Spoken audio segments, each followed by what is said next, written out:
Boa noite a todo mundo que está acompanhando a gente. Vamos começar nossa live hoje, nosso salão aberto sobre LGPD.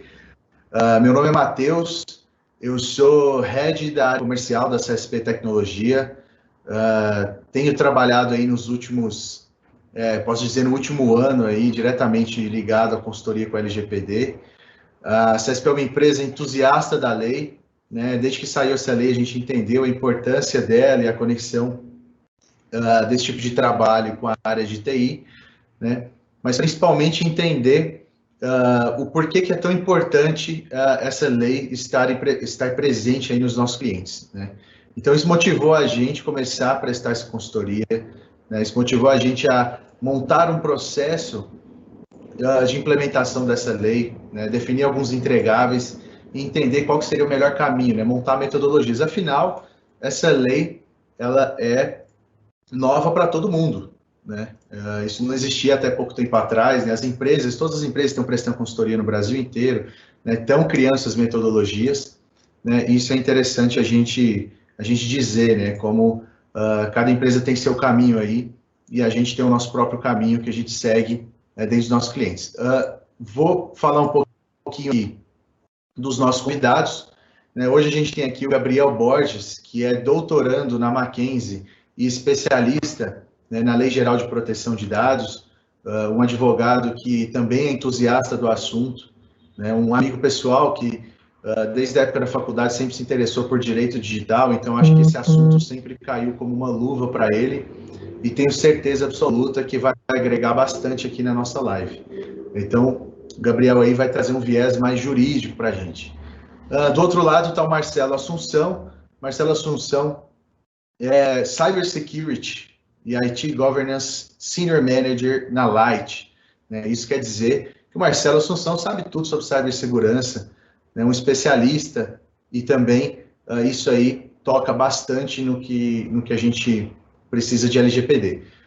Falando um pouquinho da lei, vamos contar um pouquinho a história, né, de onde veio essa lei. Eu acho que é importante a gente falar da importância, né, e não só partir direto aqui para as nossas perguntas, né? Mas eu acho que é muito, muito importante a gente entender de onde veio e por que ela é tão importante na vida de todo mundo. E arrisco a dizer que 100% das empresas no Brasil, pelo menos, incluindo as microempresas aí, deveriam estar antenadas e saber se precisa tomar alguma ação dentro da empresa ou não. Falando um pouquinho da história, lá na Europa existe uma lei que chama GDPR, que é a análoga à LGPD no Brasil, né? Mas a Europa seguiu um caminho um pouquinho diferente, porque lá, se você baixa um torrent ilegal, você já é rastreado pelo governo, né? Algo seríssimo, pirataria, privacidade de dados, né? A Europa inteira trata isso com uma seriedade muito maior já há bastante tempo. Então, isso quer dizer que eles basicamente criaram, né, a primeira versão do que seria a LGPD aqui no Brasil, depois de um processo muito grande de maturidade, né, de leis complementares que chegaram a virar GDPR no futuro. Então, esse foi o caminho seguido por lá. No Brasil, foi meio que um 0 a 100. Né? A gente saiu de não ter lei nenhuma, né, para já espelhar algo que estava um pouco mais maduro na Europa, mas do nosso jeito, obviamente, com algumas diferenças, né, que eu vou citar aqui, por exemplo, e criamos a LGPD.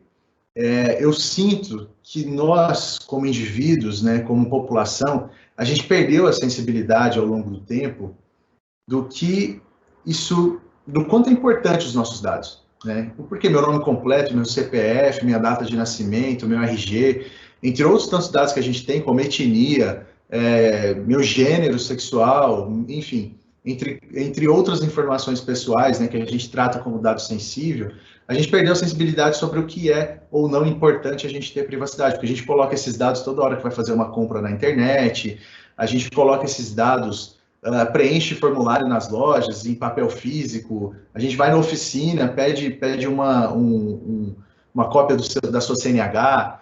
Então, assim, como a gente precisa estar expondo os nossos dados com uma frequência muito alta, né, o tempo deixou a gente um pouco, como eu posso dizer, deixou a gente mal acostumado, né? A gente é mal acostumado a liberar os nossos dados aí para qualquer empresa de qualquer forma, sem preocupar como aquela empresa está gerindo esses dados.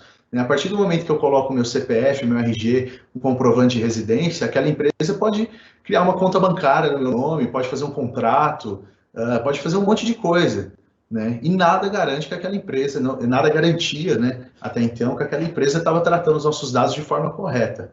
Então, é para isso que serve a LGPD, né? Dificilmente a gente vê uma lei que é legitimamente pensada nas pessoas, né? E a LGPD é uma das leis que eu acredito que foi pensada nas pessoas e no benefício da população.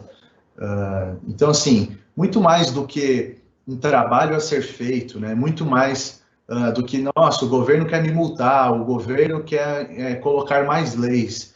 Eu acho que realmente que o benefício da lei é muito maior do que o ônus que a gente vai passar aí alguns anos, né, se adaptando. E daqui a um tempo a gente já vai ter feito, e é isso, né? A gente vai ter um pouco mais de segurança, a gente vai se sentir um pouco mais protegido, né, ao longo do tempo aí, à medida que as empresas cuidam melhor dos nossos dados, né? Então, é isso que eu queria falar sobre a LGPD. E como vai funcionar a live de hoje? A gente vai trazer alguns casos reais, né, coisas que aconteceram nos últimos meses aí, principalmente, né, desde que a lei entrou em vigência.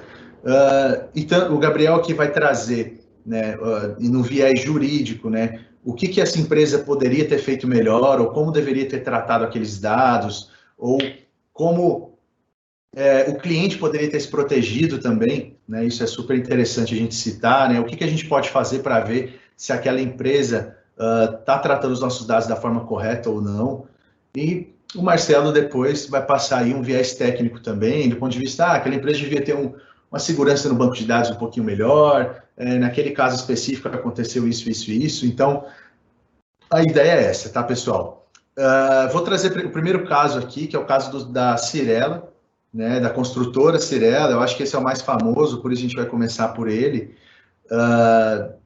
E aí entra num ponto já super interessante, que é assim, a gente acha, né, a gente que eu falo assim, de modo geral, e conversando com tantos e tantos clientes que entram em contato com a CSP, querendo se adaptar à lei, todo mundo tem medo do governo. Né? Que dia que o governo vai me multar, que dia que vai vir uma fiscalização da NDP aqui, que é a Agência Nacional de Proteção de Dados, que dia que o governo começa a multar. Né? A gente esquece que a lei ampara muito mais do que o governo.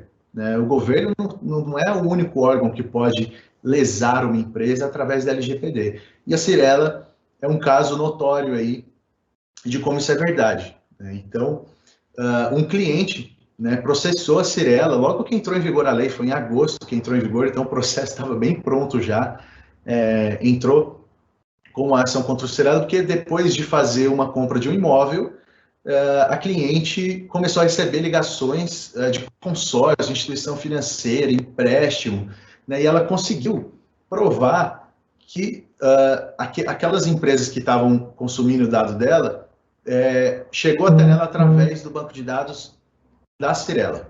Né? Então, houve a evidência de que isso aconteceu, né? A justiça prontamente lá multou a Cyrela em R$10 mil, lá, acredito, por danos morais, e o Gabriel está aqui para me corrigir, porque eu não sou advogado. Então, assim, isso eu acho que acendeu um sinal amarelo em muita gente. Falou, opa, peraí, o governo não está fiscalizando ainda e já estão sendo multadas as empresas, né? Por quê? Né? Por que isso aconteceu? Eu vou passar a palavra aqui para o Gabriel, para ser a primeira voz aí e explicar o porquê que isso aconteceu lá na Cyrela. Bacana, primeiramente agradecer imensamente aí a CSP pelo convite. Para mim é uma honra estar aqui com vocês, já me coloco à disposição para eventos futuros. Esse caso da Cyrela é muito interessante, porque o que aconteceu? Um consumidor que teria feito negócio com a Cyrela, ele alegou que no contrato falava que o dado dele só seria utilizado para fins de cadastro positivo da empresa. Ou seja, a empresa não realizaria uma operação de transferência desses dados para ninguém.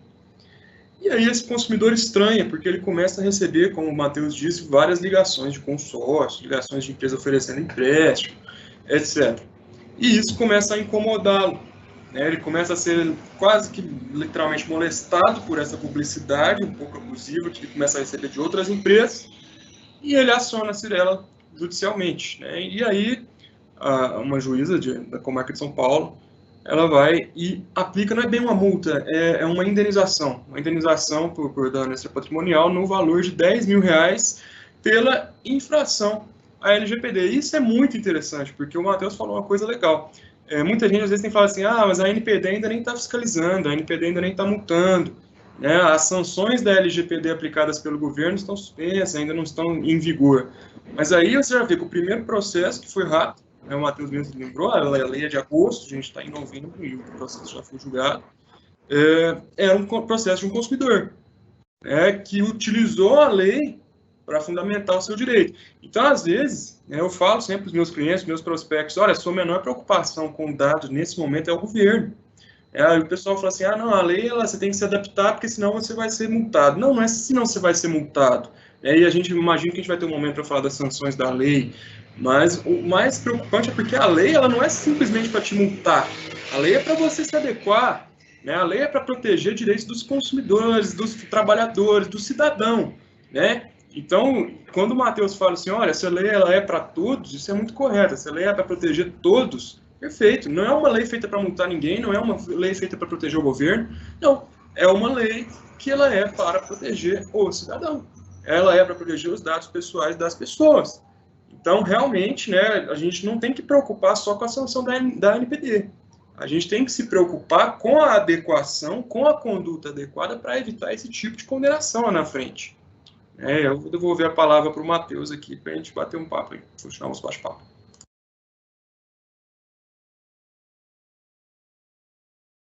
Opa! Primeiro, obrigado, Gabriel, pela sua contribuição. Eu vou chamar aqui o Marcelo. Marcelo, você poderia falar para a gente um pouquinho, né, sobre como esse processo de adequação à lei, você, para quem não sabe, né, o Marcelo trabalha na Light hoje, mas trabalhava na Educ, que é a empresa controladora da Estácio, por exemplo, né, empresa de educação, e passou um processo grande de adequação à lei de LGPD, e o Marcelo estava lá encabeçando esse projeto. Eu acho que é a melhor pessoa que pode falar para a gente como que funciona esse processo, né? Você tem uma visão de uma empresa maior, depois eu vou falar um pouquinho de uma empresa menor, como a gente pode adaptar, e aí vou deixar aqui a palavra para o Marcelo, para passar um pouquinho a experiência dele. Primeiramente, obrigado aí pelo convite também, pessoal do CSP. Aproveitar o gancho até do que o Gabriel, né, e você, Matheus, falaram. A gente observa aí antes da lei, né, entrar em vigor, a gente nos últimos anos tem uma crescente aí, uma corrida grande das empresas em busca aí da transformação digital, né? Então, não só no Brasil, mas no mundo todo a gente tem essa corrida acelerada aí em como a gente vai transformar o nosso negócio, né? E muito disso orientado a dados, a informação, né? E aí, como é que você falou, assim, em países como países da Europa, Estados Unidos, enfim, já lidam com essa questão de privacidade de uma outra maneira, né? Aqui no Brasil a gente já tem uma cultura já de anos e forte de compartilhamento de dados. A gente não tinha essa preocupação até então. Então isso foi de encontro, né, total a essa transformação digital. Então se viu aí um incremento, né, um acelerador para essa questão de transformação. Então, assim, eu acredito que a gente aí nos próximos meses vai se deparar ainda com muitos casos ainda parecidos com o da Cyrela, né, em função dessa jornada paralela que a própria TI vem fazendo de transformação do negócio e utilização indiscriminada de dados. Então, passando pelos exemplos das empresas aí que eu já passei, né, já tive que ajudar a fazer adequação para a GDPR e o LGPD, eu acho que um dos maiores desafios era não só estabelecer esse processo, né, porque a lei ela é bem profunda em vários aspectos, não só relacionado ao titular, mas também técnicos em relação ao vazamento de dados, mas como a gente muda a cultura, o mindset das empresas em como ela trabalha, manipula, né, faz a gestão desse dado e como ela limita aquilo para aquela finalidade específica. Então, o exemplo da indústria de educação, né, onde eu passei, como você comentou, além de ser um dado pessoal na veia, é uma cultura já de muitos anos de compartilhamento de dados por todas as áreas, né? Tanto a área de faturamento quanto a área, né, comercial de forma geral lidam com muitos dados. E esse eu acho que foi o grande desafio quando a gente tem que se adequar num tempo curto, né? Que foi o nosso caso aí da LGPD. Né? A Europa a gente viu que teve como você disse, já tinham outras leis e a gente já vinha numa crescente para entrar a GDPR, né? No caso da LGPD foi meio a força, isso aí.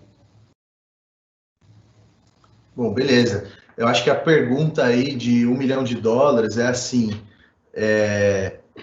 o que eu preciso fazer? Né? Eu tenho uma empresa, o que eu preciso fazer? Né? Eu acho que isso é uma pergunta muito pertinente, né? Apesar de ser uma pergunta simples, isso muda, né, de empresa para empresa. Quantas vezes eu me peguei pensando, olha, por que essa empresa está me pedindo esse dado? Por que estou passando minha data de nascimento para fazer uma compra? Né? Por que não pede meu aniversário sendo o ano do meu nascimento? Né? Por que eu preciso preencher meu endereço para um negócio que não vai... Por exemplo, eu vou ali na oficina, né, consertar meu carro. Por que eu preciso falar onde eu moro? Por que eu preciso falar meu endereço? Não faz sentido. A gente acaba fornecendo, todo mundo pede, e se você perguntar para aquela pessoa, ela vai saber te falar por que ela está te pedindo aquele dado. Então a gente precisa dar importância para os nossos dados. Né? Ali ele tinha citado a indústria de educação. Nossa, para você fazer uma matrícula, meu Deus, assim, a quantidade de campos e dados, né, que uma empresa pede para você ser aluno é uma coisa inimaginável. E aí, quando você vê na prática, ela não usa aqueles dados. Né? Ela não precisa daqueles dados. Então, isso para deixar muito claro, a LGPD, ela não fala o que você pode ou não pode pedir de dados. O ponto é se o cliente, né, ou se a pessoa conseguir provar que você não precisa daquele dado. Né? Esse é o grande ponto de atenção. Né? Então, assim, eu vou deixar um pouquinho o Gabriel falar agora, do ponto de vista, assim, na lei especificamente, ela deixa algumas coisas em aberto, né, Gabriel? Não tem especificar só você precisa usar uma tecnologia X ou você precisa de Y.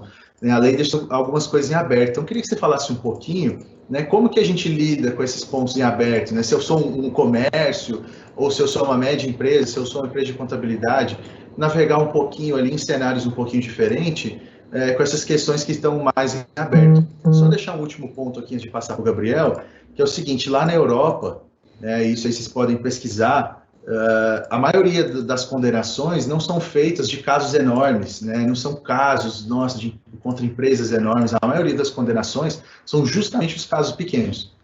Né? Acho que, se eu não me engano, eu tinha o dado aqui, são 85% das condenações são pequenos, de restituição de valores muito pequenos. Né? Então, eu sinto que é esse o caminho que o Brasil vai seguir. Gabriel, fica à vontade aí para dar o seu ponto de vista. O que eu vou falar até tem uma abordagem muito jurídica e pouco técnica para TI, para a segurança da informação. Mas quando a lei deixa aberto, né, ela não especifica o padrão mínimo de segurança que você tem que ter, ela não fala que você tem que usar um software X, um software que tem uma certificação Y, ela deixa alguns pontos realmente em aberto, e o que em tese poderia facilitar a implementação, mas acaba dificultando, né, porque a gente não tem muito caminho a seguir específico, né, a gente precisa achar qual que é o norte ideal para aquela empresa. É o seguinte, a base de tudo é boa-fé. Você vai precisar comprovar, quando essa questão estiver sendo judicializada, ou quando você tivesse sob uma fiscalização, que você não teve má-fé, que você não teve a intenção de se furtar ao cumprimento da lei, que você se adequou à norma da forma como está lá na lei. Né? Ainda não temos decretos que regulamentam pontos específicos. A gente ainda não tem resoluções, não temos portarias normativas da ANPD no sentido de qual tipo de certificação você precisa ter. Qual certificação vai ser exigida do DPO no Brasil? O DPO no Brasil, que é o encarregado de dados, né? A nossa lei chama de encarregado. Qual a certificação que vai ser exigida? Não tem. Mas se eu tenho um encarregado de dados que comprovadamente é uma pessoa habilitada para exercer esse cargo, eu imagino que você consegue alegar em matéria de defesa. Então, quando a lei deixa essa norma está em branco, essa norma está em aberto, nós temos uma área transparente aqui, eu vejo a boa-fé como o principal norte para que a gente possa saber se a gente está devidamente adequado ou não. Né? Agora, com relação a padrões técnicos, eu vou até devolver a palavra para você, porque eu acredito que o Marcelo vai saber falar melhor que nós.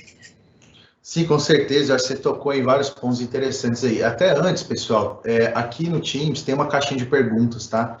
Vocês fiquem à vontade, no finalzinho da live a gente vai responder algumas perguntas. E antes de passar para o Marcelo, né, você tocou num ponto interessante que é assim, como eu configuro boa fé, né? A LGPD não é uma consultoria, não é a gente chegar dentro da empresa, tirar uma fotografia de tudo adequado e sair embora, né? E aí entra num ponto interessante, você falou do DPO. Para quem não sabe, né, DPO é uma abreviatura para Data Protection Officer, né, que é um encarregado, que é um responsável dentro da empresa, né, por tudo que tange a LGPD. E o que isso quer dizer, ser responsável? Ah, mas a minha empresa não tem um DPO. Então, alguém tem que ser o DPO da sua empresa. Se não tem, tem que ser, né? Porque geralmente, se ninguém é o DPO, o dono é o DPO, né? E o dono geralmente não é a melhor pessoa para ser o DPO da empresa, porque ele está preocupado com outras coisas. Então, se você não tem um DPO na sua empresa, eu acho que é um lugar legal de começar a pensar na LGPD. Quem pode ser encarregado pelos dados aqui? É o meu gerente de TI, de repente é meu departamento jurídico, né? Mais um pouquinho a gente vai avançar e falar um pouquinho, né? O que é responsabilidade de TI, o que é responsabilidade de departamento jurídico, mas eu acho que DPO é um bom lugar para a gente começar. Eu recebo uma pergunta muito frequente dos meus clientes que é assim: eu posso terceirizar o DPO? Pode ser alguém eu posso terceirizar com você, eu te pago X por mês e você é meu DPO. O que eu respondo é assim: eu posso treinar o seu DPO o resto da vida, mas eu não posso ser seu DPO. Eu posso prestar consultoria, eu posso apoiar ele todos os meses, eu posso, se esse cara sair, outra pessoa entrar no lugar, eu posso retreinar aquela pessoa para ser o DPO, mas não faz sentido que um DPO não esteja dentro da empresa, não esteja acompanhando os processos do dia a dia. E aí, Marcelo, não sei se você conversou diretamente com o DPO, né, ou o futuro DPO da Light, ou da Eduque, ou da Estácio. Eu queria que você falasse um pouquinho desse papel do DPO no dia a dia, né? O que ele faz, qual é a responsabilidade dele, o que você enxerga que o DPO pode fazer, né, para sempre manter a LGPD ali em voga dentro da empresa, se é um assunto recorrente, pertinente, né? Quais desafios você enxerga aí para esse encarregado? Eu acho que, olhando, né, à luz até do GDPR, que foi onde a gente se espelhou, né, para montar a LGPD aqui no Brasil, acho que ela pecou um pouco nesse ponto de atribuição do DPO, né, porque lá é muito claro uma questão que é a questão da independência, né. O que pelo menos eu vejo aqui no Brasil, muitas áreas de segurança tocando até esse projeto, como eu já fiz no passado, né? Em alguns casos a gente toca o projeto até por segurança estar sempre antenado a isso, mas ao final entrega para uma terceira pessoa. Então acho que assim, de forma geral, o papel do DPO, ele está para o mercado como alguém de certa forma independente que vai dar à luz à saúde dos controles internos de privacidade, ou seja, ele vai dizer para o mercado como é que a gente trata a questão do dado, como é que estão os controles de privacidade. Então, assim, se a gente não respeita essa regra básica de independência, como eu que faço a parte de execução dos controles de segurança, poderia ser independente o suficiente para poder dizer para terceiros que os meus controles são suficientes para garantir as questões de privacidade. Então, acho que esse é um ponto central que eu acho que as empresas cada vez mais têm que se preocupar com isso. A gente já teve algum caso, acho que foi na Bélgica, né, do judiciário lá falando sobre, acho que a auditoria interna estar acumulando essa função de DPO, então empresas que foi multada por conta disso. E eu acho que isso no Brasil tem se tornado muito comum, né, áreas de segurança, muitas vezes até compliance, e aí você tem que entender se a área de compliance ela está posicionada dentro de um lugar que permite realmente que ela seja independente na estrutura da companhia, senão você continua sendo aquela questão da raposa tomando conta do galinheiro, né? A gente perde um pouco de transparência aí para o mercado em relação a isso. E no final, é como o Gabriel falou, acho que a gente ao final vai ter que demonstrar boa-fé, do diligence ali, que a gente implementou controles eficientes aí para proteger os dados que a gente decide tratar, né? Perfeito. Hoje a gente pode se espelhar no que acontece no mundo, né? Mas a gente sabe que o Brasil é um país muito peculiar, né? As coisas aqui acontecem num ritmo diferente, né? As decisões aqui só o tempo vai ajudar a gente a entender. Mas a gente pode ter várias ideias, né? A lei deixa claro um monte de coisa, deixa subjetivo algumas outras, né? Mas a gente pode usar isso ao nosso favor também, né? Inclusive, como o Gabriel falou, para alegar boa-fé.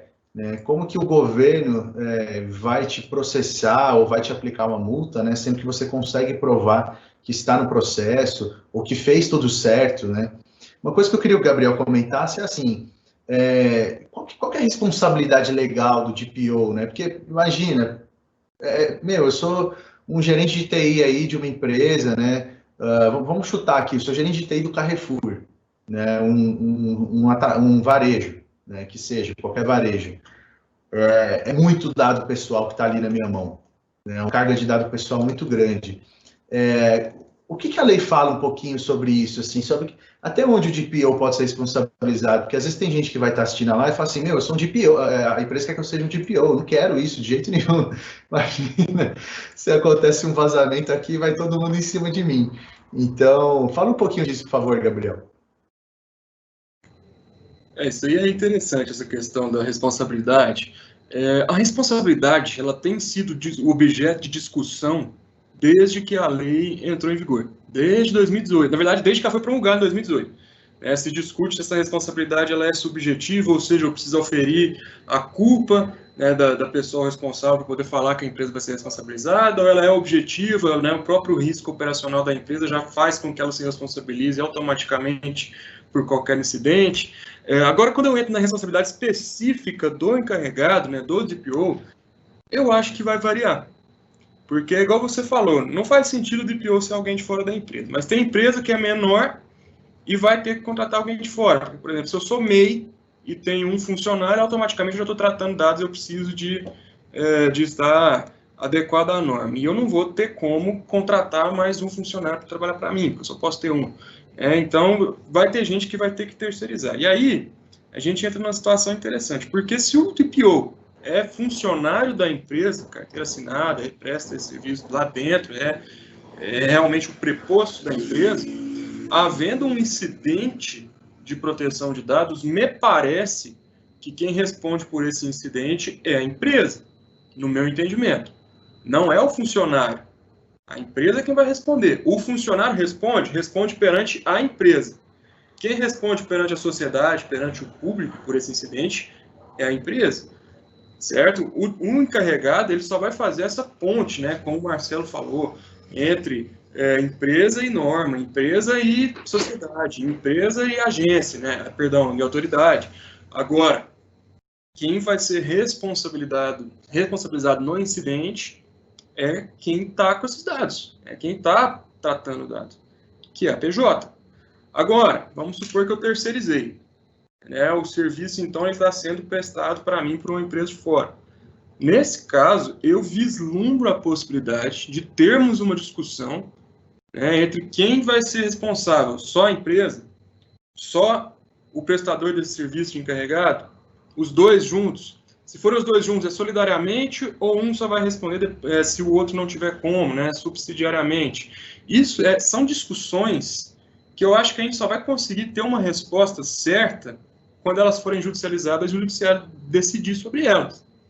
Agora, em uma primeira vista, me parece que quem responde por incidentes é a empresa que está tratando dado, não é o DPO.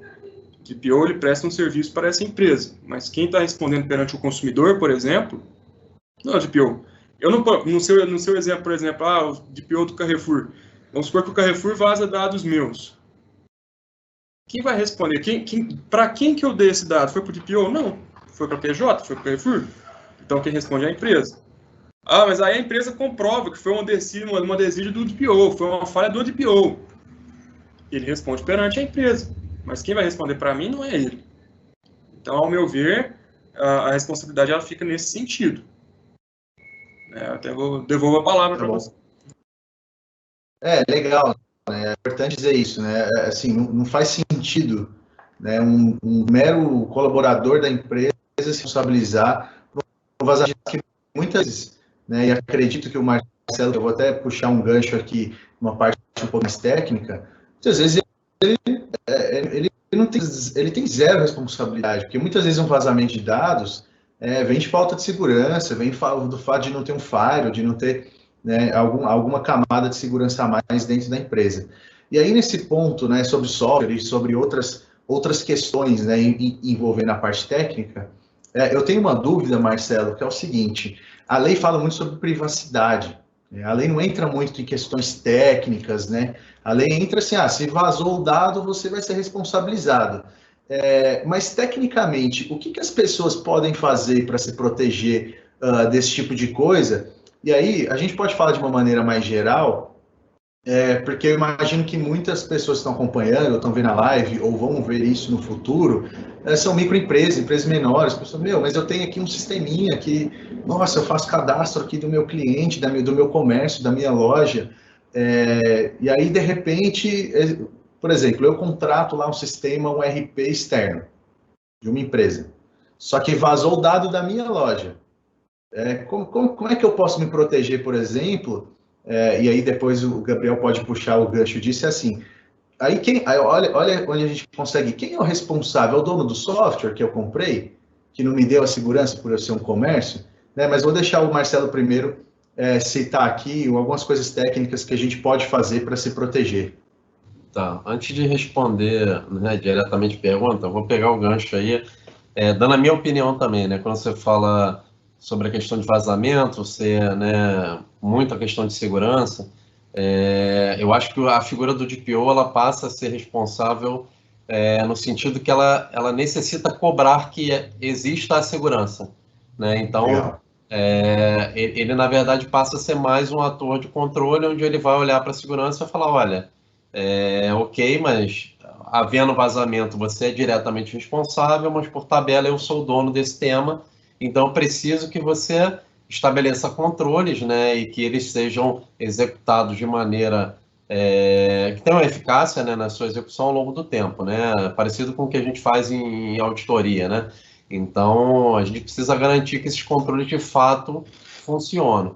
Quando a gente olha para a lei, é um pouco do que você falou, assim, não tem uma receita de bolo dizendo, olha, aplica a solução XYZ e é isso e acabou. Né? Ele traz conceitos e aí trazendo o que a gente tem já de norma, de instrução em segurança da informação, costumo dizer que não tem nada muito novo para a gente, né? A gente já tem diversos frameworks aí, diversos materiais no mercado que a gente pode utilizar para poder endereçar esses controles, né? O próprio conjunto lá de normas da ISO 27000, ele é muito utilizado para isso, ele já endereça uma série desses controles, tanto para prevenção ao vazamento de dados, para gestão de identidade. E aí, olhando para os diversos segmentos de empresa e de tamanho, né? É muito o que o Gabriel falou, assim, como a gente tem que provar a boa-fé, eu acho que o que vai diferenciar numa grande corporação, acredito que ela lide com mais dados, a estrutura de sistemas é mais pesado, provavelmente ele vai ter um nível de complexidade de implementação maior, porque ele vai ter que contratar uma solução mais robusta para fazer isso. Numa empresa pequena, ele vai ter que pegar os mesmos conceitos, mas talvez o controle dele vai ser um controle mais manual, né? Então, aquela revisão de acesso que você faz numa empresa grande com sistema de gestão de identidade, talvez a empresa pequena vai fazer no processo manual, ele vai extrair aquela lista lá, vai fazer aquela conferência, ela vai garantir que qualquer pessoa que não sejam aquelas interessadas no papel na empresa dela, são as que devem ter acesso. Então, quando ela contrata um terceiro, o que na verdade ela faz, ela delegou aquele risco que ela deveria cobrir para outro. Então, ela tem que garantir que aquele outro também tenha os controles que ela deveria ter no ambiente dela, né? Eu acho que a gente vai falar um pouco mais disso à frente, quando a gente estiver evoluindo nos casos, mas esse é um dos complicadores que eu vejo hoje no pós-implementação da lei. Tá? Acho que depois a gente pode explorar um pouquinho melhor disso aí. Tá bom, perfeito. Pessoal, pode continuar mandando as perguntas, tá? Já tem algumas publicadas aqui. A gente vai tratar elas daqui a pouquinho. Vou citar mais um caso aqui, super recente, que é da Prudential do Brasil, seguro de vida. Acabou de sair aí, que teve um vazamento de dados. O que acontece, né? No passado já teve vários vazamentos de dados, eu acho que não vai ter um efeito retroativo, né? O Gabriel pode falar aqui, eu acho que a lei não vai pegar um vazamento que já aconteceu e condenar uma empresa por isso, mas o da Prudential acabou de acontecer, né? Acabou de acontecer, e eu acho que é o primeiro caso notório aí desde que a lei está em vigência. Então, assim, Gabriel, eu queria que você falasse um pouquinho dos desdobramentos desse tipo de vazamento, né? Aconteceu, vamos supor que eu fosse um beneficiário lá da Prudential, né? Ou que eu fosse um cliente, ou que eu estivesse ali no meio do vazamento. Primeiro, que ação que eu poderia tomar, né? E quais desdobramentos a Prudential pode enfrentar aí a partir desse momento? É interessante, eu ontem, na verdade não, na sexta-feira, eu atendi algumas pessoas lá no meu escritório que são justamente consumidores da Prudential, que estão um pouco chateados, vamos falar, com esse incidente, e querem tomar providências judiciais. Eu ainda não sei se eu vou pegar esse caso, estou estudando a situação. Mas com relação a esse incidente da Prudential, é muito interessante porque eles optaram por não encobrir, né? Eles não encobriram, eles falaram, olha, aconteceu um incidente, nós temos as melhores práticas globais aqui de governança que a gente conseguiu, mas aconteceu, houve vazamento, não vazou dado de cartão de crédito, não vazou dado bancário, mas aconteceu, vazou CPF, vazou endereço, vazaram alguns dados, até dados sensíveis, dados de saúde, né? De uma cliente que me procurou, falou que vazou dados de saúde dela. E a Prudential, ela teve essa postura de informar, né, de vir a público, antes mesmo de sofrer qualquer tipo de penalidade. Ela veio a público, não foi uma obrigação imposta por nenhum órgão, nem nada. E a Prudential, ela deu para todos esses clientes que tiveram dados vazados um cadastro de 2 anos no Serasa Premium, né, para eles poderem fazer o acompanhamento do uso indevido, né, desses dados que vazaram. Quer dizer então que a Prudential está tranquila, tá de boa, vamos falar assim, tomaram algumas providências, está tudo ok? Não. É do mesmo jeito que, por exemplo, uma montadora de carro que tem problema em uma linha e faz um recall, ela fazer o recall não vai eximi-la de responsabilidade. Do mesmo jeito, a Prudential também não está eximida. Mas me parece que a postura dela foi muito adequada, né? Isso mostra que ela tem um time de resposta bacana, né, para essa finalidade. Porém, ainda assim, eu vislumbro a possibilidade de haver algumas sanções, de haver condenações no judiciário, a depender do que foi vazado, de quais são as consequências, de quais os danos sofridos por esses consumidores. Mas eu achei interessante, né, eu preciso destacar que eu achei interessante a forma como eles lidaram com isso. Isso exime eles de responsabilidade? Não, de forma alguma. Mas eles lidaram isso de uma forma muito adequada, muito correta. Eu devolvo a palavra agora. Legal. E você citou um ponto que é assim, né? A empresa foi proativa, né, ao falar do vazamento de dados. Talvez não exima da responsabilidade, mas pode amenizar eventuais decisões jurídicas, né?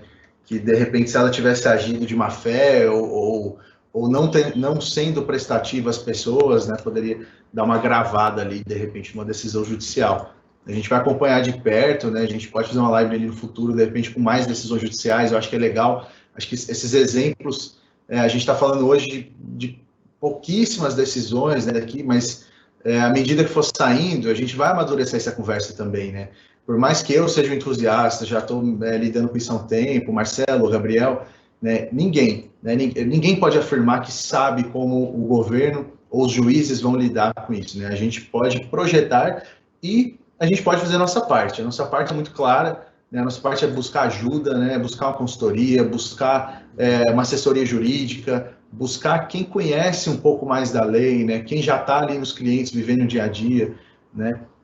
Buscar quem conhece as camadas de segurança, né? De sistemas e assim por diante, para ter informação. Mas eu tenho um açougue, na minha esquina aqui, eu preciso saber de LGPD? Depende. Você tem um cadastro, você tem um mailing, você envia e-mails para o seu cliente, para os seus clientes sobre... você pediu o consentimento deles para usar o e-mail deles, para enviar e-mail, né? Então, assim, isso tudo É muito latente na lei. Você pediu consentimento? Recentemente, uma concessionária entrou em contato com a gente, uma rede de concessionária, e falou isso, falou, nossa, a gente envia um monte de coisa para a nossa lista de e-mail, nosso negócio é baseado nisso. 80% do nosso fluxo de cliente vem dos e-mails que a gente manda, de eu lembrar ele que tem revisão e assim por diante. Eu preciso de consentimento? Precisa. Sendo muito claro, você precisa de consentimento. As pessoas precisam consentir que você fale com elas. Né? Então, se você tem empresa, você tem um fluxo de e-mails, pode ter certeza que você pode ser responsabilizado se em algum momento você não puder provar que aquela pessoa consentiu. O que está pegando aí muito, às vezes a gente nem lê, nem percebe. Quase todo site que a gente entra hoje sobe um alerta de cookies. Né? Eu vou até agora passar a palavra para o Marcelo explicar o que é esse cookie, né? O que é esse alerta? Todo site que a gente entra hoje, nossa, sai pop-up para todo lado para avisar que vai pegar seus dados, vai ser uma loucura. Então, deixa o Marcelo explicar um pouquinho aí o que é esse aceite que a gente dá quando entra no site. Hoje os sites têm diversos marcadores, né, que identificam a sua presença naquele meio digital, né, seja para montar um perfil de consumo seu, né, e muitas vezes fazer aquelas correlações para marketing, né? Então, muitas vezes você pesquisa uma determinada coisa e depois você vê que em outras lojas elas começam a te oferecer o mesmo produto, você começa a receber e-mails relacionados a isso. Então, não é necessariamente só porque você não colocou o seu nome ou CPF lá que você não recebeu, né, uma chancela, uma identificação da sua presença, do seu perfil digital aí na internet. Falando um pouquinho do caso da Prudential, que eu também acompanhei essa semana aí, né, com o ocorrido, acho que foi um excelente exemplo aí para as empresas de que a gente não deve se preocupar só com a adequação, mas com a questão do direito titular, mas como a gente responde, né, e está amparado para poder tratar os casos de incidente, né? A gente costuma falar na segurança hoje, assim, a gente tem tido uma crescente já nos últimos 3 anos muito grande de ataques, né, de invasões, e já não é mais uma questão se vamos ou não ser invadidos, mas sim de quando seremos, né? A gente vê grandes corporações, a Prudential é um caso desse, né? Para quem conhece a empresa, uma empresa com uma presença global, ela tem um mercado, ela está no mercado muito regulado, né? Ela tem uma estrutura aí pesada de segurança, já tem práticas de segurança há muito tempo, né? E passou, como tantas outras empresas, por problemas de vazamento. Então, não é exclusivo mais da indústria financeira, isso está em todas as indústrias, né? Educação, energia, enfim. Onde está a oportunidade, né? Então, eu acho que todas as empresas, desde as grandes às pequenas, elas vão ter que se preparar de alguma forma, algumas em maior grau, outras em menor grau, com menor complexidade, mas todas terão que pensar em, cara, vou pensar que serei invadido, terei meus dados vazados, como eu vou me comunicar com o meu cliente? A gente já tem que estar preparado para poder dar esse tipo de amparo, como foi o caso da Prudential, uma resposta muito bem estruturada. Bom, beleza. Até citando um outro caso de um cliente que conversou comigo, ele traçou um paralelo legal. Ele falou o seguinte: eu sinto que a LGPD é um novo, logicamente, né, suas devidas proporções, é um novo CDC, um Código de Defesa do Consumidor. Quando veio o CDC, todo mundo ficou, nossa, meu Deus, todo mundo vai pegar as coisas da minha loja, vai devolver no dia seguinte, minha empresa quebrou, o varejo quebrou, acabou tudo. Né? Foi um impacto gigantesco, porque ali tem uma série de regulações e normas para proteger o consumidor de práticas abusivas.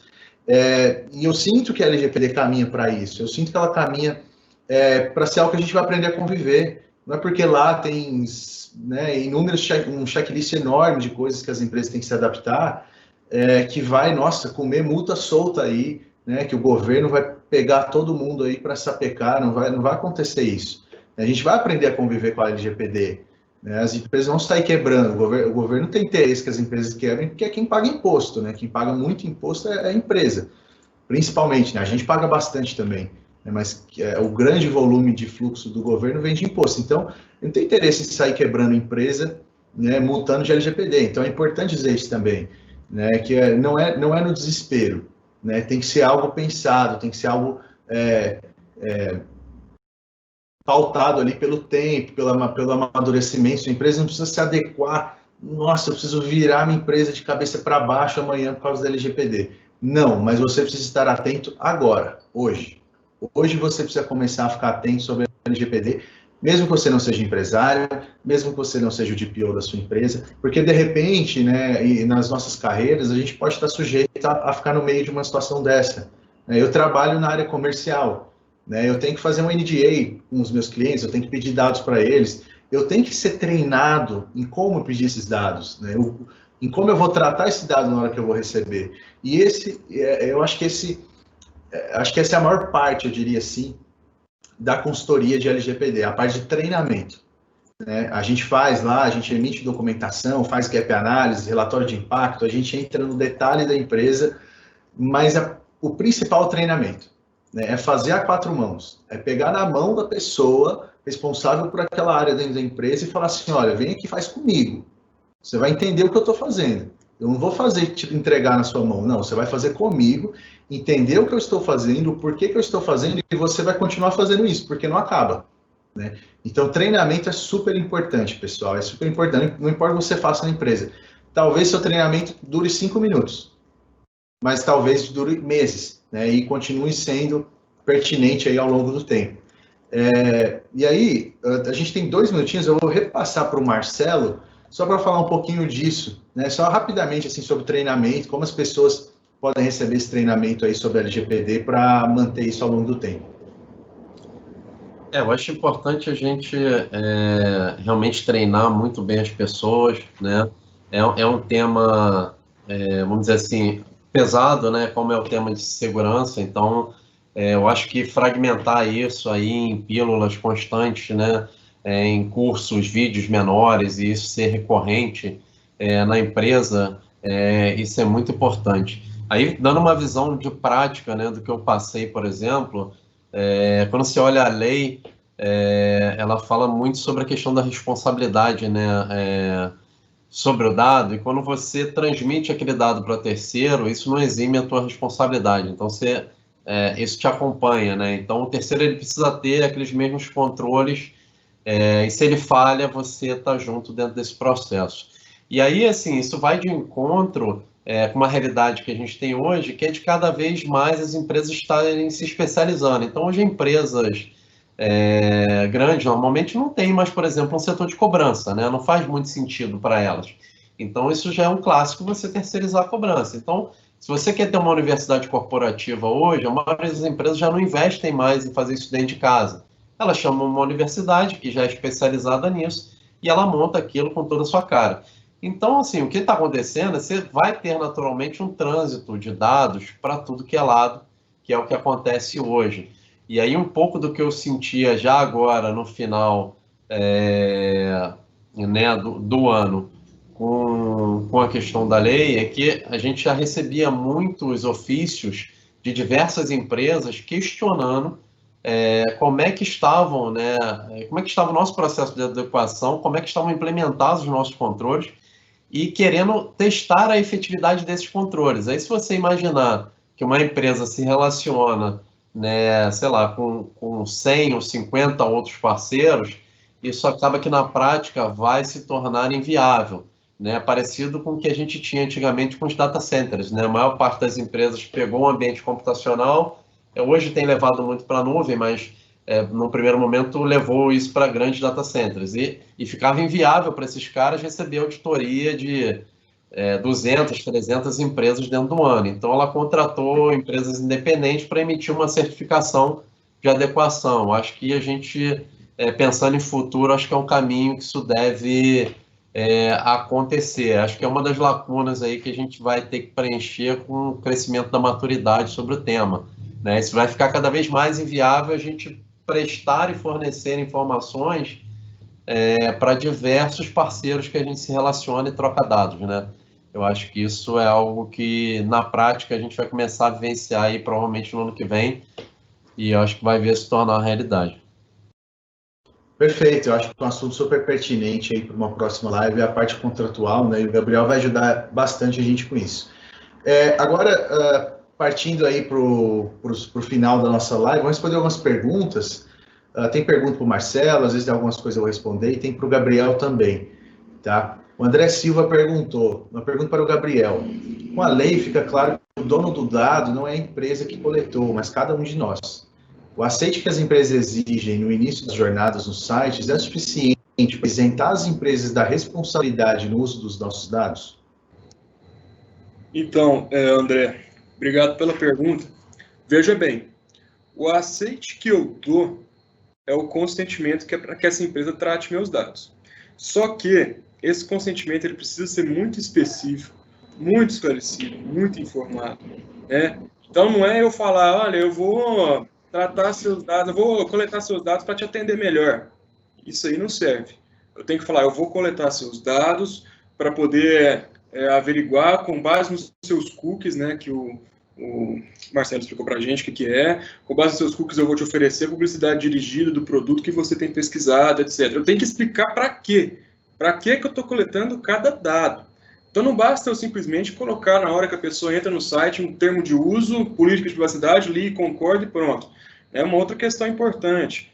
Às vezes a pessoa alega, eu precisava desse serviço com urgência e fui submetido a um texto enorme aqui para ler, tive que fazer isso muito rápido, né? Então eu estou sendo lesado, eu fui forçado a consentir, não foi um consentimento esclarecido, não foi um consentimento informado.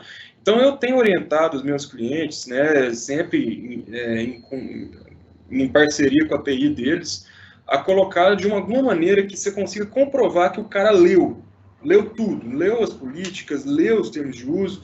Como? De repente eu salvo o log de que o cara scrollou até lá embaixo antes de dar o li concordo. Eu ligo um timer, né, eu uso um captcha, não sei. Né, cada TI faz de uma maneira que acha mais interessante, mas é importante eu comprovar depois que a pessoa leu tudo, antes de dar o aceite. E nesse tudo que ela leu, tem que estar exatamente o que está acontecendo.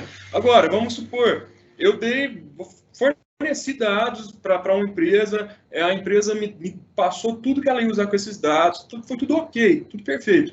Houve um incidente de vazamento, ou então um uso indevido, um uso fora do que foi combinado. A empresa não está isenta da responsabilidade.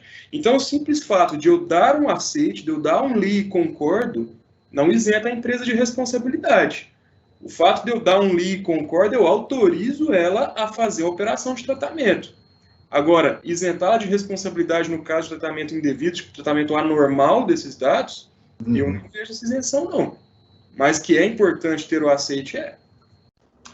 Beleza, legal. Acho que responde bem a pergunta. Uma segunda pergunta, a lei prevê uma data limite para a definição do DPO? Eu acredito que não, né, Gabriel? Acho que não entra numa data limite. O ponto é que toda empresa precisa ter, né? Precisa estar adequado, né? Aí, a partir do momento que a lei fala a empresa tem que adequar, um dos pontos de adequação é a nomeação do encarregado. Então, teoricamente, todo mundo já devia ter um DPO. Legal. A próxima pergunta, como ficam os dados pessoais antes da lei? Acho que a lei, e aí, de novo, né, acho que o Gabriel pode me ajudar. A lei não tem efeito retroativo, mas não quer dizer que se eu coletei um dado antes da lei, que eu não sou responsável por ele. A partir do momento da lei, eu sou responsável por tudo que acontece com aquele dado. Só não tem um efeito retroativo do ponto de vista de erros passados, né, vazamentos, esse tipo de coisa, certo? Perfeito. Um dos momentos, né, inclusive, da implementação de um programa de compliance com a LGPD é justamente a renegociação de contratos, né? A renegociação de aditivos contratuais. Olha, eu estou tratando esse dado aqui, eu preciso negociar aqui, olha, que você tem que me autorizar a tratar esses dados que estão sendo tratados. Aí o cara fala, não, eu não autorizo não. Então, infelizmente, nós temos que encerrar a nossa relação jurídica, né? Porque a gente fazia uma operação de uma maneira que eu não posso fazer mais. Se você não me autorizar a fazer do jeito certo, nós temos que encerrar. Isso se aplica também a dado de funcionário. Às vezes a gente fica muito focado no dado de consumidor, mas o dado de funcionário ele também, o compliance do setor de RH da empresa, ele também tem que estar adequado à norma. Então, até contrato de trabalho tem que ser aditado. Né? Tudo isso tem que ser discutido. Então, o fato de eu ter realizado a operação, começado, vamos falar, a operação de tratamento antes da vigência da lei, não me isenta de estar em adequação agora, nessas operações. Igual você falou, Matheus, o que não retroage são os incidentes, são as multas. Agora, a partir do momento que eu estou realizando uma operação, mas eu fiz a coleta e nem mexi nesse dado mais, mas a operação está acontecendo, o dado está coletado, está armazenado. Eu preciso colher o consentimento, se for o caso, ou realizar um legitimate interest assessment, não sei, fazer alguma coisa nessa linha. Mas eu preciso me adequar também com relação a dados que eu coletei antes da lei. Beleza. A próxima para o Marcelo.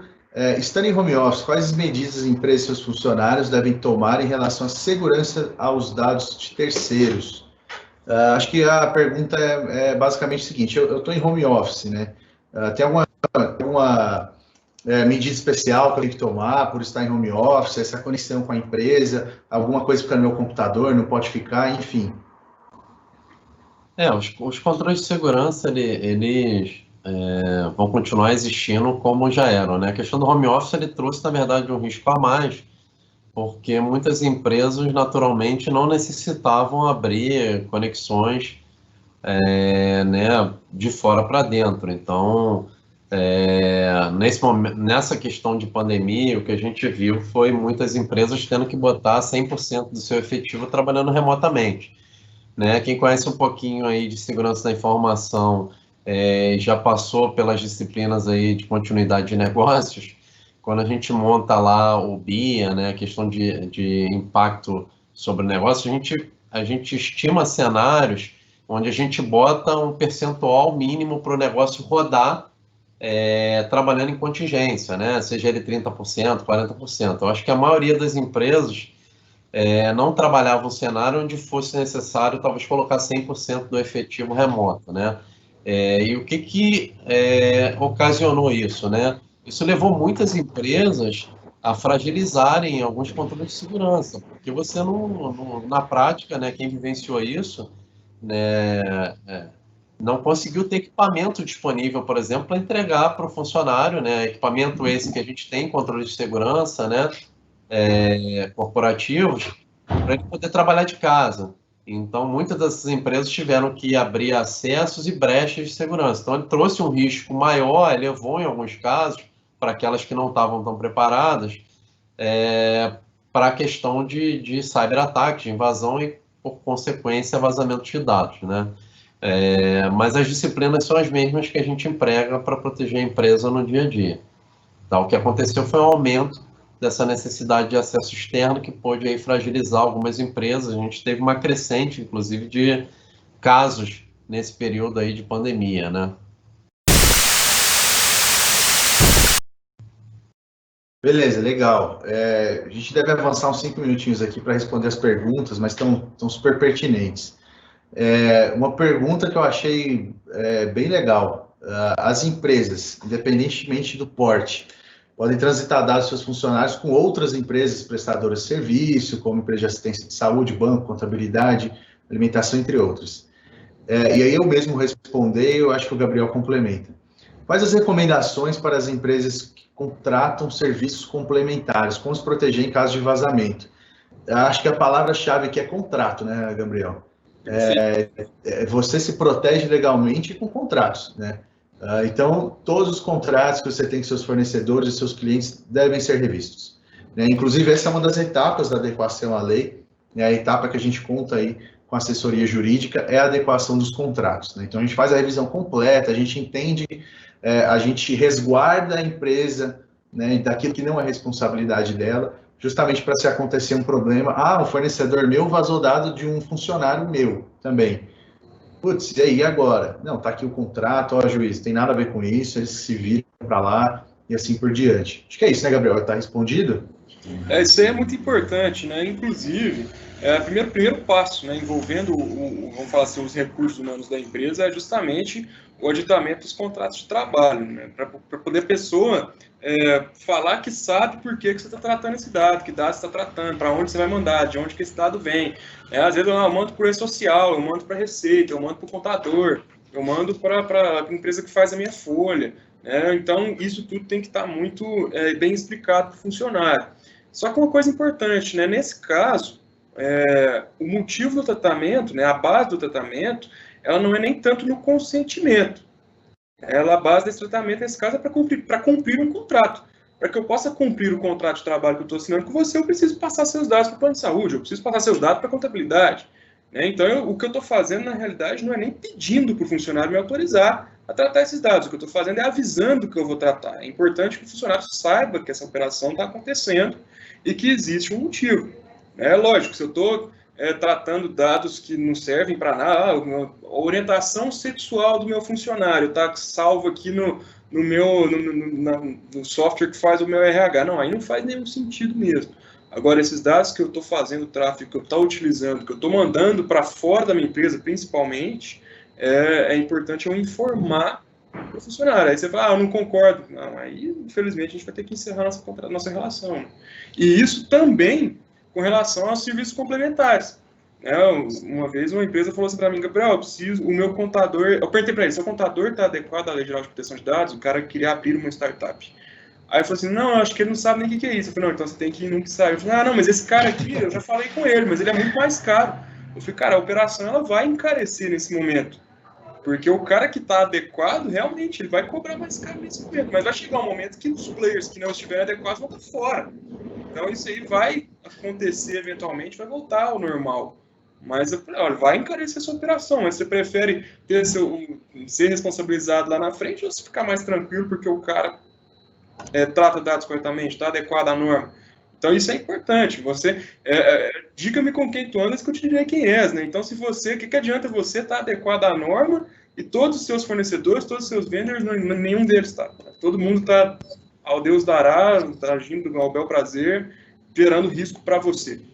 Então isso é importante. Então é avisar para o funcionário e negociar aditivos contratuais com esses fornecedores. Acho que vale a pena mencionar. Pode iniciar, vai lá. Acho que vale a pena mencionar, como a gente falou, que a responsabilidade ela também não vai se extinguir com a cláusula de privacidade com o parceiro, né?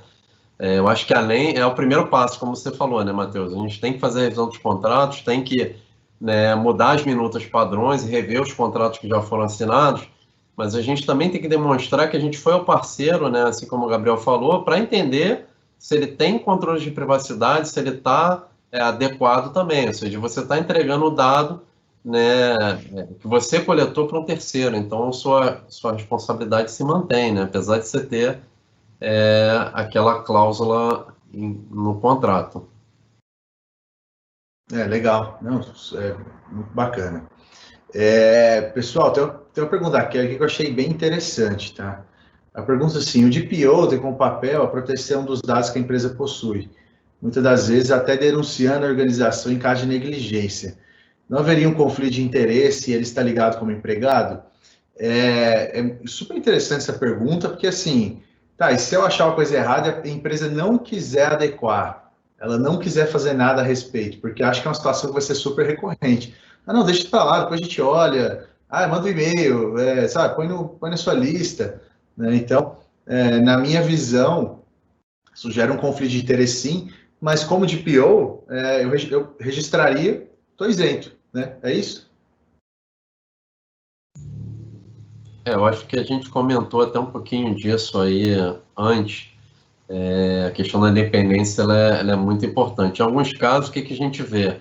A gente vê o DPO, mesmo estando na estrutura formal, porque em muitos casos ele acumula essa função, né? Ele é diretor de determinada área, mas para a função de DPO ele tem um reporte direto, muitas vezes ao conselho, muitas vezes até acima do presidente, para justamente dar respaldo a ele, de ter a tranquilidade de poder pontuar ou declarar qualquer situação de desconforto ali em relação à lei.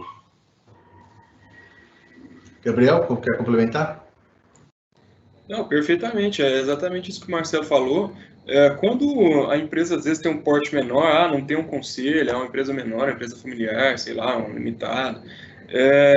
Eu vejo assim, para você falar que o programa de adequação LGPD tem qualidade, assim, igual acontece com o programa de compliance, por exemplo, o DPO tem que ter independência. O que adianta eu falar que eu tenho um DPO pro forma e não dar independência para o cara poder me falar o que está acontecendo de errado? E uma outra questão, se eu não dou essa independência para o DPO, lá na frente, isso vai gerar problema, não é para ele, é para mim. Porque quando acontecer um incidente, quem vai ser responsabilizado sou eu. Então, a qualidade de um programa depende, sim, da independência do DPO. Perfeito. Legal. A gente sabe que muita empresa vai ter dificuldade com esse papel do DPO, né? Ele vai evidenciar muita coisa que muita gente não vai querer tratar, mas faz parte, igual auditoria, né? Auditoria todo mundo odeia, mas, o que seria do mundo sem auditoria, né? A gente sabe que mesmo tendo problemas aí de vez em quando, né? Quem investe na bolsa sabe que a auditoria de vez em quando dá um problema ou outro. E isso mostra o quanto a empresa não está comprometida com compliance, né? Não está comprometida em ter governança. Né? Eu acho que a LGPD está numa linha muito próxima disso. Né? As empresas vão ser cobradas por isso, quando as pessoas assimilarem essa lei, as empresas vão ser cobradas por isso. Eu acho que isso é super interessante a gente citar. A última pergunta para a gente encerrar, do Sander: como sabemos de fato que a empresa garante a proteção de dados? Posso dizer que apenas o contrato firmado entre as partes garante que a empresa segue a lei? Não, o contrato garante que você pode fazer algo se ela não seguir. É isso, Gabriel? Exatamente. O fato de eu ter assinado o contrato não garante para a outra parte que eu vou cumpri-lo, mas eu gero a legítima expectativa de cumprimento. Ao meu ver, para eu ter certeza que a empresa garante a proteção de dados, vai ser auditoria, vai ser eu contratar auditorias independentes, externas, para poder falar. Igual a gente tem, por exemplo, a ISO, né? Não sei. A gente vai ter que começar, vai surgir um mercado, é um mercado que vai surgir ainda, vai ficar forte, que é a auditoria de proteção de dados. Acho que o único jeito de você falar, essa empresa aqui garante. Ou então a empresa passou por uma fiscalização da NPD e não sofreu nenhuma sanção. Então, ela garante a proteção de dados. Eu acho que é assim que a gente consegue comprovar que a gente está adequado. Agora, o simples fato de eu botar minha assinatura num pedaço de papel, eu não vejo como uma forma de garantir que eu estou adequado à lei. Isso é simplesmente um compromisso que eu estou fazendo. E aí é importante você conhecer com quem você está se relacionando, nas seus parceiros comerciais. Seguindo essa linha, Marcelo, você está vendo algum movimento em relação a isso, auditoria de proteção de dados, alguma certificação que está sendo discutida? Você está vendo algum movimento ali mais de mercado em relação a isso? Olha, por enquanto eu tenho visto as próprias empresas se organizando, seja com o time de compliance ou de auditoria interna dela, para poder ter a inclusão de escopo no plano de auditoria para olhar o parceiro, né? Mas como eu falei, isso vai se tornar inviável, porque as empresas primeiro que os times de auditoria e compliance normalmente, como não é o core da empresa, né, você já não tem um time relativamente grande, né? Então o investimento já não é tão grande nessas áreas. Então ele ter essa demanda de trabalho extra já vai se tornar um pouco complicado, né? Nos locais que eu passei, isso era inviável fazer auditoria de 100% dos parceiros. A gente tinha que criar racionais aí para fazer uma rotação de parceiros e um racional para dizer, olha, esse cara aqui trata mais dados, esse cara aqui é mais relevante para a minha operação, esse é o cara que a gente vai priorizar nesse ano que vem a gente vai auditar outros parceiros e a gente volta nesse cara que a gente auditou daqui a X tempos, né? Mas eu acho que isso vai caminhar porque como caminhou aí os data centers aí com os antigos SAE 70, né, ISAE 3402, tem uma série de certificações que o data center contrata auditorias independentes, né, essas Big Four da vida, para poder emitir um relatório, né, de attestation que ele possui controles, e os controles são eficazes e funcionaram ao longo daquela jornada de tempo. Então, acho que a gente vai ter essa inclusão natural no escopo, acho que vai surgir isso, porque vai ser inviável você ter que dar explicação a vários parceiros. Imagina, no caso que a gente falou da Prudential, né, uma seguradora se relaciona com outras seguradoras, enfim, no caso do Resseguro, né, que se relaciona com várias seguradoras, você imagina ela tendo que responder a mais de 100 mil parceiros sobre a saúde dos controles, sofrendo auditorias, é inviável, né? O cara não consegue trabalhar, enfim. Eu acho que a gente vai caminhar para isso, sim. Perfeito. Só para concluir esse pensamento, eu acredito que assim como a auditoria de financeira que já ali tem que acontecer todo ano, eu vejo que a LGPD vai ser o mesmo caminho. Tem como fazer uma auditoria uma vez, dar um certificado e acabou, né? Você tem que expirar, isso vai expirar quando surgir, e eu particularmente enxergo aí a CSP nesse rumo, né? Hoje não existe isso, mas a gente quer justamente trabalhar com seriedade e atender nossos clientes. Se houverem certificações, nós vamos nos certificar, e a gente quer fazer parte desse movimento que está acontecendo no país, que a gente acha super interessante, muito mais do que só prestar consultoria ou mandar uma proposta para um cliente, né? Eu sou entusiasta nessa questão, e acho super legal esse bate-papo com o Marcelo, com o Gabriel, pessoas de altíssimo nível aí, com uma conversa de altíssimo nível. Muitíssimo obrigado pela participação de vocês, pessoal. Eu acho que fluiu super bem aqui a live, as contribuições maravilhosas aí. Eu acho que fez um equilíbrio super legal o fato da gente ter alguém especialista no setor jurídico e outra pessoa ali um pouquinho mais técnica. Espero que todo mundo tenha gostado. Quero agradecer demais que participou dessa live. A gente tem certeza que esse conteúdo aqui vai ajudar bastante gente.